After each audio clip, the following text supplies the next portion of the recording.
Oh, so Pokemon Scarlet and Violet are just the best Pokemon games ever made? You can buy bottle caps with Pokédollars. Hyper Training is level 50. We also have a lot of breeding, quality of life changes, power items are purchasable, same thing for mints, and we have so much more to talk about. So if you end up enjoying the video, don't forget to leave a like, share it with all your friends, because this is insane, and comment your thoughts down below. Now, unfortunately, the thing we talked about earlier with the shiny eggs, that was a hoax. But there's still an insane amount of stuff, so I want to talk about those mechanics and features again, but we're still getting a lot of insane details. So yeah, you can buy bottle caps from the first store in the game.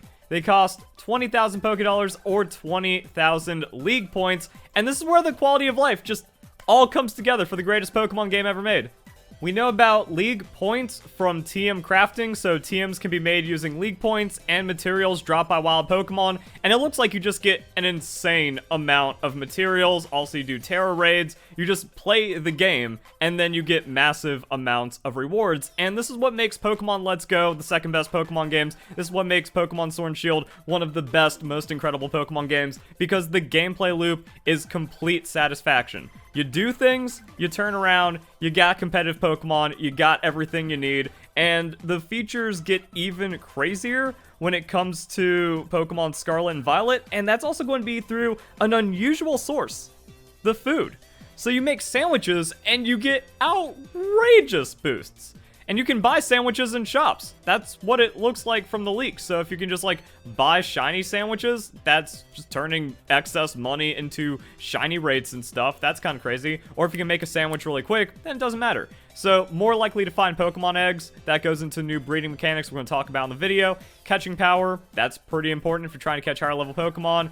EXP point for just grinding, but you only need to get Pokemon to level 50 for hyper training. And this is also really good for the EXP candies, because evolution scales parabolically, so the amount that it takes to get from 1 to 50 is way less than going from 50 to 100, so you just hit that standard competitive breakpoint, boom, competitive Pokemon. So this is really taking a lot of weight off of like hacked 6IV Dittos and other competitive nonsense. It still makes you a scumbag for cheating. It makes you more of a scumbag and a piece of shit than ever before if you join giveaways, if you join hacked raids, if you just kind of pretend that the perfect Pokemon that's too good to be true that you just received for free isn't hacked. You know it's hacked. Throw it out. Wow, the devs want you to play their game and not cheat. I can't believe it.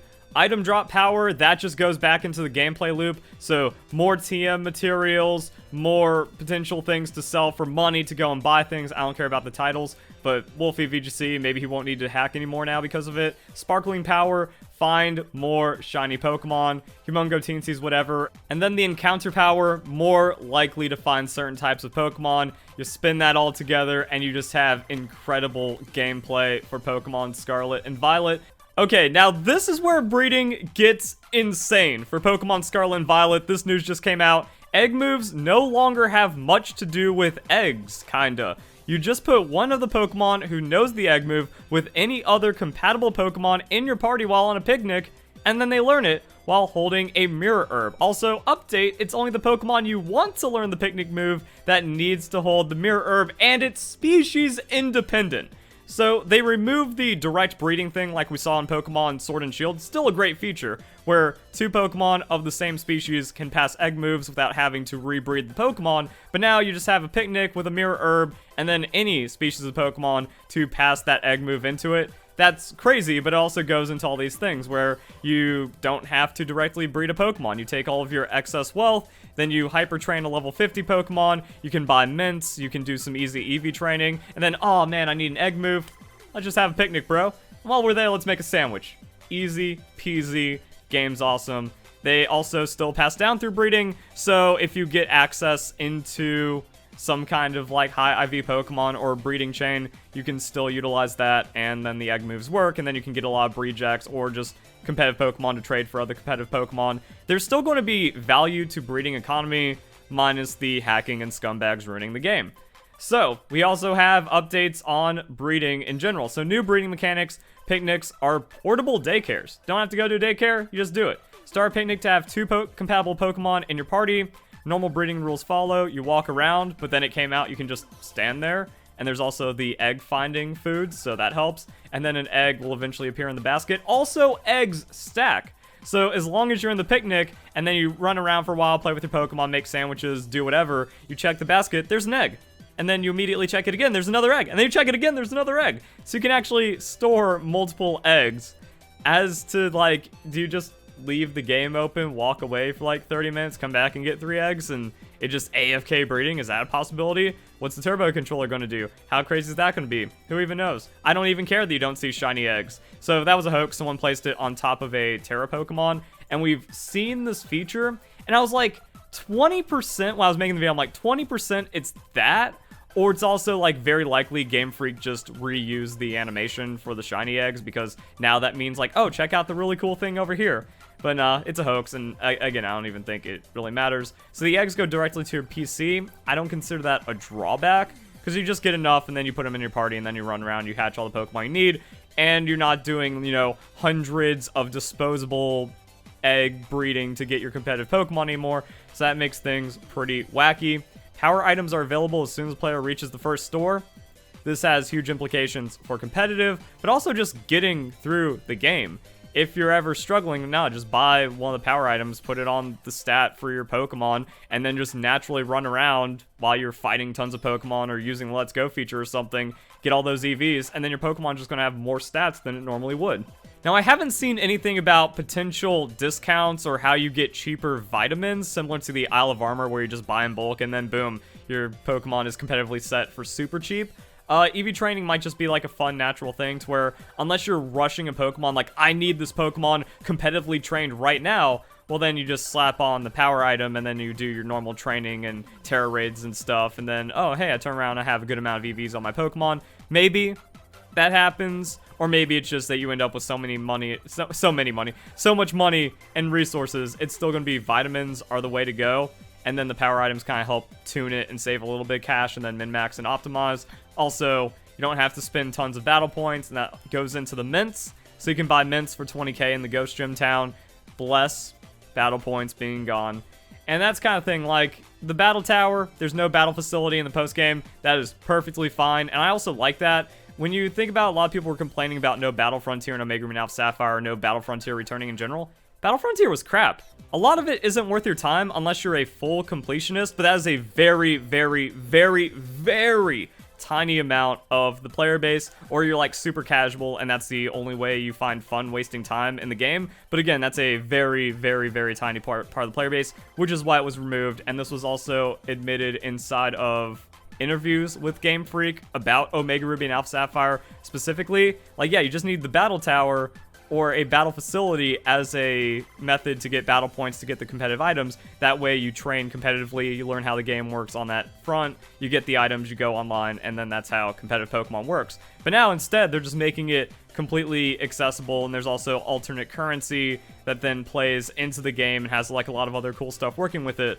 So yeah, instead of wasting time in the battle tower, you just go to the battle stadium. And with the battle stadium returning, it makes me think that there's going to be a lot of competitive items. Again, you get Master Ball rank, season ends, and then you just end up with 5, 10 more competitive Pokemon for free, effectively, with the super amounts of items. Also, Terra raids, going to be giving all kinds of stuff. So much like what made Pokemon Sword and Shield incredible with the gameplay loop, just do raids. Just keep doing raids, just bash out raids, get a great team for raids, min-max raids, figure out how to make it work even with the AI, and then you turn around, you can just pump out anything you want inside the game for Pokemon, and then you have almost not an infinite amount of resources, but again, you have enough resources to where you can do whatever you want. Maybe some good Terra-type Pokemon. You also get a thing called Terra Shards, and Terra Shards, if you turn in 50 of them, you can change Terra type of a Pokemon. So that's going to be like the biggest thing. I feel like the biggest hitch is going to be getting the correct Terra type of a Pokemon, and that might offset some,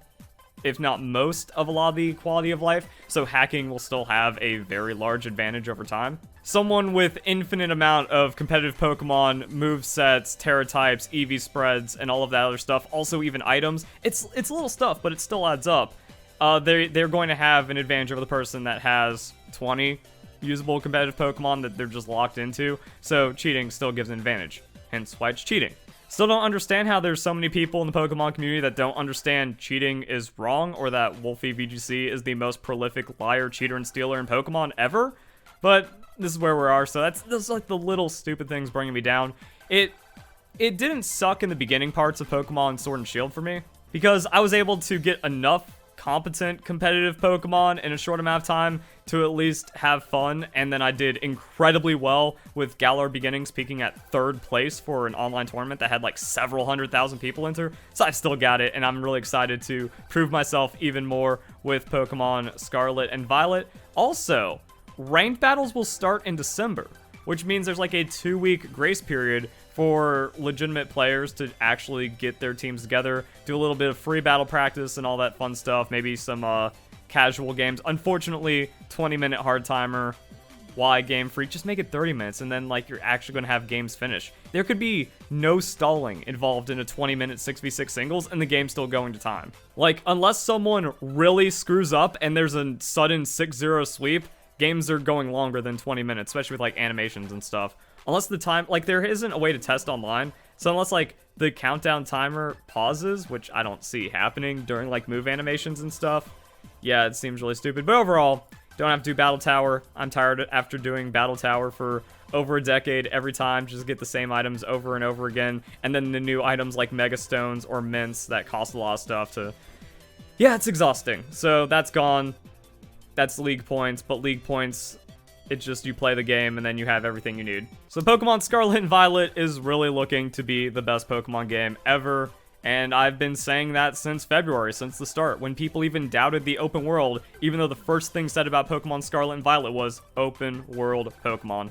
So some more proof that I'm objectively the most positive PokeTuber out there, bringing guys the best content possible. Hope you guys enjoy the video. Hope you all have a nice day. Thank you very much for watching.